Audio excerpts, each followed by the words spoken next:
نحمده ونصلي على رسول الكريم اما بعد اعوذ باللہ من الشیطان الرجیم بسم اللہ الرحمن الرحیم انا انزلنا عليك الكتاب للناس بالحق فمن اهتدى فلنفسه ومن ضل فانما يضل عليها وما انت عليهم بوكيل الله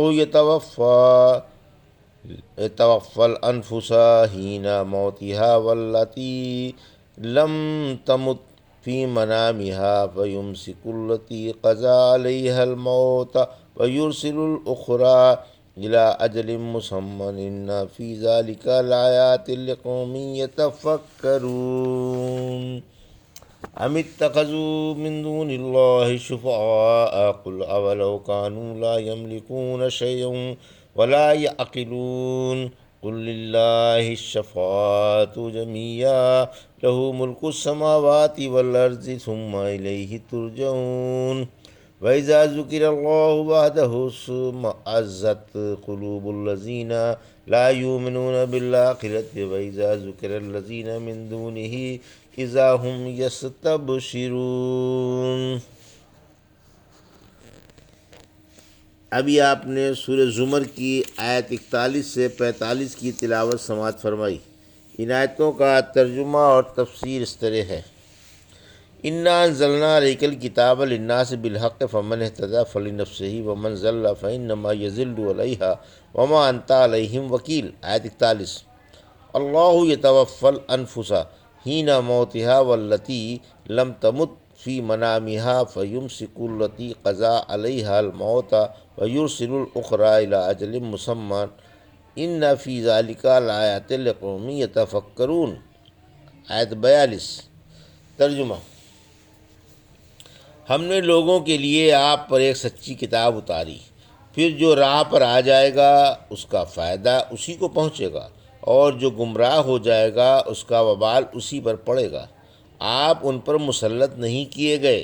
اللہ ہی موت کے وقت جانیں قبض کرتا ہے، اور جو نہیں مرتے ان کی جانیں نیند میں قبض کر لیتا ہے، پھر انہیں روک لیتا ہے جن پر موت کا فیصلہ ہو چکا، اور دوسری جانوں کو ایک مقررہ مدت تک کے لیے چھوڑ دیتا ہے۔ یقیناً غور کرنے والوں کے لیے اس میں بڑی بڑی نشانیاں ہیں۔ یہ تھا ترجمہ سورہ زمر کی آیت 41 اور 42 کا تفسیر۔ آیت 41: رحمت عالم صلی اللہ علیہ وسلم صرف نذیر و بشیر ہیں۔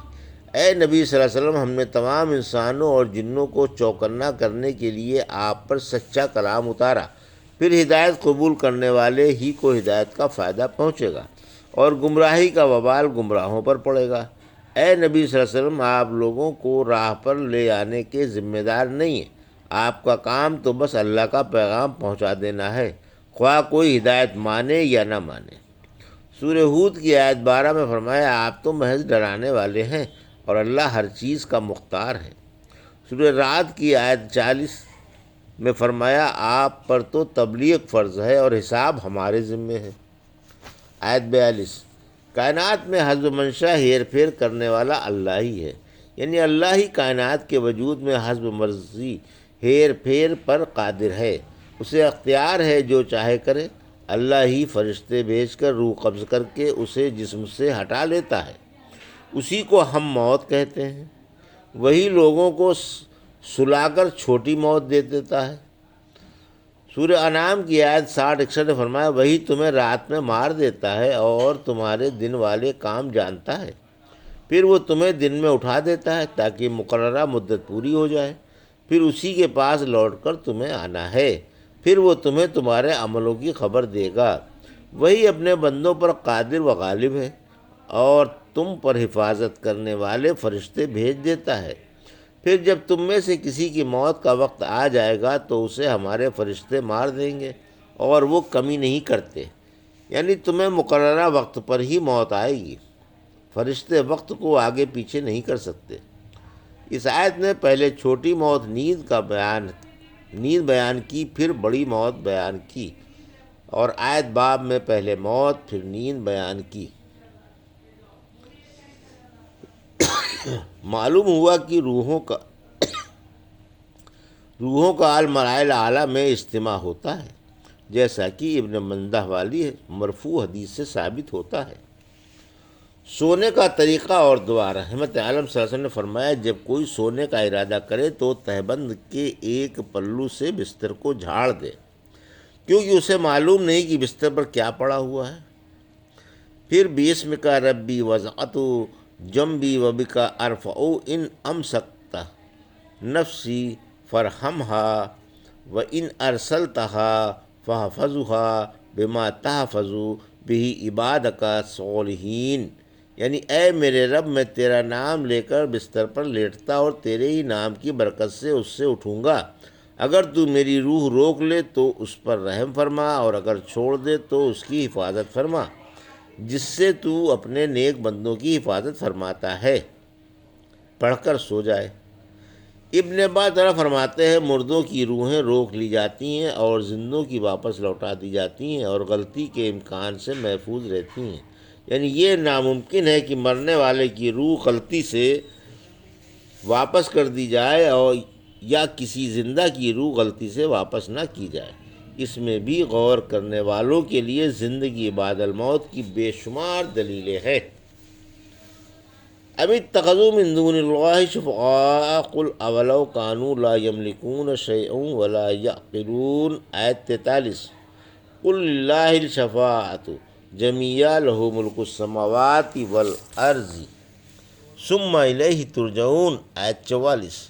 وَإِذَا ذُكِرَ اللَّهُ وَحْدَهُ اشْمَأَزَّتْ قُلُوبُ الَّذِينَ لَا يُؤْمِنُونَ بِالْآخِرَةِ وَإِذَا ذُكِرَ الَّذِينَ مِن دُونِهِ إِذَا هُمْ يَسْتَبْشِرُونَ، آیت 45۔ ترجمہ: کیا ان مشرکوں نے اللہ کو چھوڑ کر اپنے سفارشی بنا لیے ہیں؟ آپ پوچھیں، اگرچہ وہ کسی چیز پر قادر نہ ہوں اور نہ عقل والے ہوں۔ آپ فرما دیں، سفارش کا پورا پورا اختیار اللہ ہی کو ہے، اسی کی آسمان و زمین پر بادشاہت ہے، پھر تم اسی کے پاس لوٹ کر جاؤ گے۔ اور جب صرف اللہ کا ذکر کیا جاتا ہے تو جن کا آخرت پر ایمان نہیں ان کے دل سکڑنے لگتے ہیں، اور جب اس کے علاوہ اوروں کا ذکر کیا جاتا ہے تو یہ فوراً کھل اٹھتے ہیں۔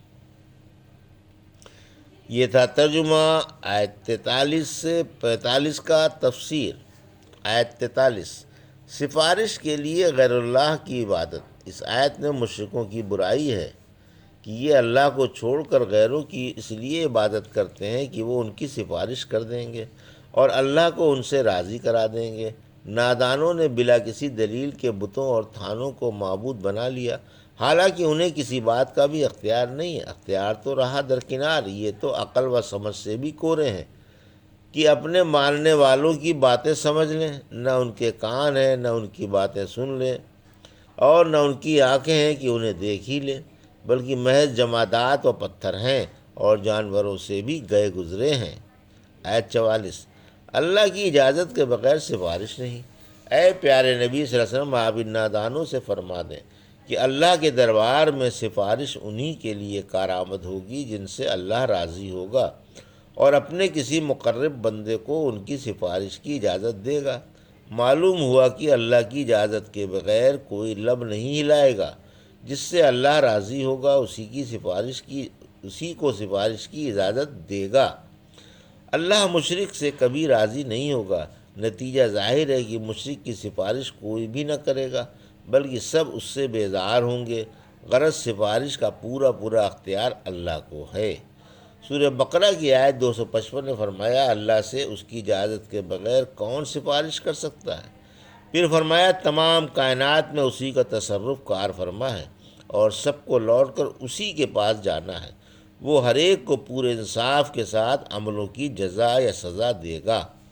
آیت 45۔ مشرکوں کو توحید سے نفرت اور شرک سے رغبت ہے۔ مشرکوں کو غیرت دلائی جا رہی ہے کہ جب ان کے سامنے توحید کا ذکر آتا ہے تو یہ ناک بھوں چڑھا لیتے ہیں اور ان پر مردنی چھا جاتی ہے اور ان کے دل سکڑنے اور بھیچنے لگتے ہیں۔ مشرک توحید سے بدکتے اور نفرت و غرور کرتے ہیں۔ ان کے دل نیکیوں کو قبول نہیں کرتے، لامحالہ برائیوں کو قبول کرتے ہیں۔ سورہ صافات کی آیت 35 میں فرمایا، جب ان کے سامنے کہا جاتا ہے کہ اللہ کے سوا کوئی حقدار عبادت نہیں تو یہ غرور سے اس بات کو مانتے نہیں۔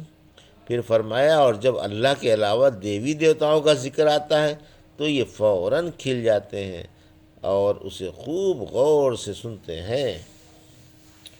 یہ تھا سورہ زمر کی آیت 41 سے 45 کا ترجمہ اور تفسیر جو بھی آپ نے سماعت فرمائی۔ بارک اللہ لی و لکم فی القرآن الحکیم و نفعنی وایاکم بآیات الذکر الحکیم۔